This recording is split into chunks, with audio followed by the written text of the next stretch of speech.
I think you know your own body better than anybody else, and I knew for a fact that something was wrong.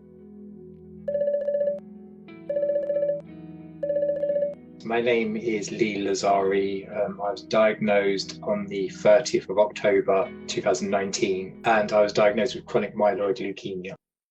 I started working in London. I've worked in London for nearly 15 years, and I work as a financial controller. So my job has always been incredibly intense, and I just felt tired a lot of the time. And I think that the fatigue started to become a lot worse. And I went to visit my GP, and they told me that they believed I had a viral infection. And this went on for probably 6 months, where I was kind of backwards and forwards, and the doctor was telling me to be patient, and let the virus take its course.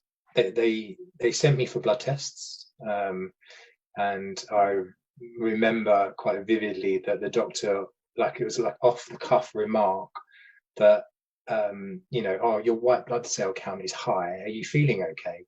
Well, no. Otherwise I wouldn't have been in the doctor's office. But again, they chalked it down to the virus. So it wasn't for another 3 months that I went back. I went away to Liverpool for a weekend with a friend to watch football.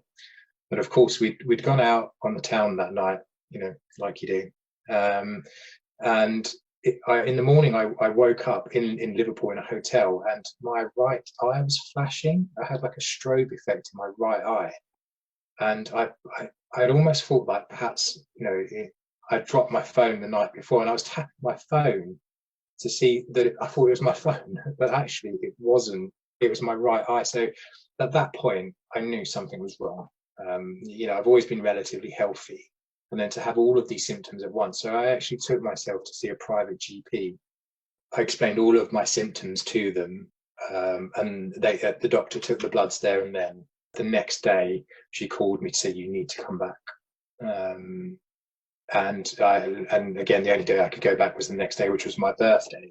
In that 24-hour period between her phoning me and me going into the hospital, she'd already given my bloods to the consultant at the hospital, the hematologist. She knew what was wrong. The consultant obviously couldn't 100% confirm that it was chronic myeloid leukemia, but he highly suspected it was.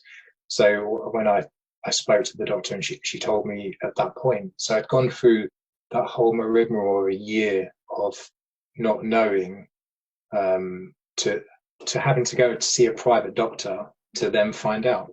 It's a bit strange, really, because when you would think that being given that diagnosis there and then, right at that specific moment, I would have been distraught that I had a form of leukemia. Actually, I was relieved to know that it wasn't in my mind.